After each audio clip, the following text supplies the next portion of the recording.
So eto na mga kaibigan, hahabol pa sa trade Kelly Williams sa Barangay Ginebra at Justin Brownlee handang-handa na sa magiging unang laban nila kontra sa kupuna ng Rain or Shine. And before that kaibigan, please huwag kalimutan mag-like and subscribe at pahit po ng notification bell. Maraming salamat po. Kagabi nga po nagsimula na ang opening ng PBA at dinagsa po muli ito ng libo-libong mga fans. So inaabangan din natin ngayon ng Barangay Ginebra sa kanilang unang magiging laban sa August 24, araw po yan ng Sabado kontra sa kupuna ng Rain or Shine.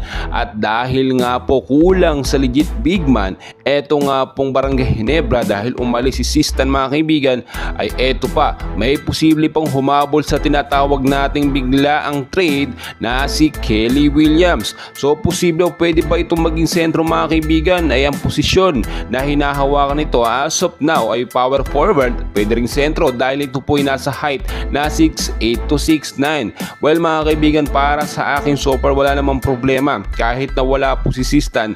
So far so good, okay na okay ngayon ang Barangay Ginebra. Paano ko nasabi mga kaibigan?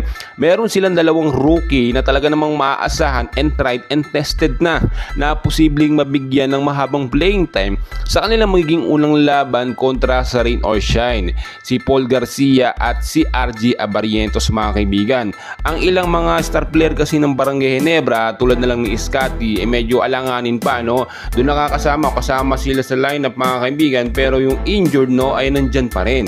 So sinasabi natin dito mga kaibigan, once na agad-agad maaaprobahan, eto nga po sinasabi natin bigla mabilis ang trade kay Kelly Williams. Si Kelly Williams mga kaibigan, alam ko pumirma ito ng kontrata ng 1 taon pa dito nga po sa TNT Tropang Giga. So ngayon, siyempre alam nyo naman, offer yan, pero yan pinag-uusapan, business din yan mga kaibigan.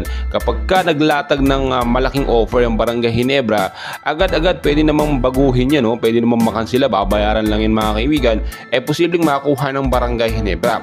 Patasok na, kumukuha pa tayo ng tunay o legit na impormasyon kung posible nga bang mapunta sa Barangay Ginebra etong si Kelly Williams. Siyempre kulang na kulang sila sa legit big man ngayon mga kaibigan. Si Sistan mga kaibigan, alam natin napakalaking part niya talaga sa Barangay Ginebra, sinasandalan niya ng Ginebra ni Coach Tim Con mga kaibigan. Ngayon wala na. Siyempre panibagong sistema, panibagong adjustment na naman ang ipapatupad ni Coach Tim Con at alam naman natin talagang mahigpit si Coach Tim Con sa ganito. May plan A hanggang plan C yan mga kaibigan. Kaya naman sa unang laban ng Barangay Ginebra, inaasahan ng panibagong sistema. Kasama rin dyan si Justin Brownlee na alam naman natin na magpapakampiyon muli sa Ginebra. And well mga kaibigan, dyan lang kayo. Maraming pa tayong kaganapan, and please huwag kalimutan mag-like and subscribe.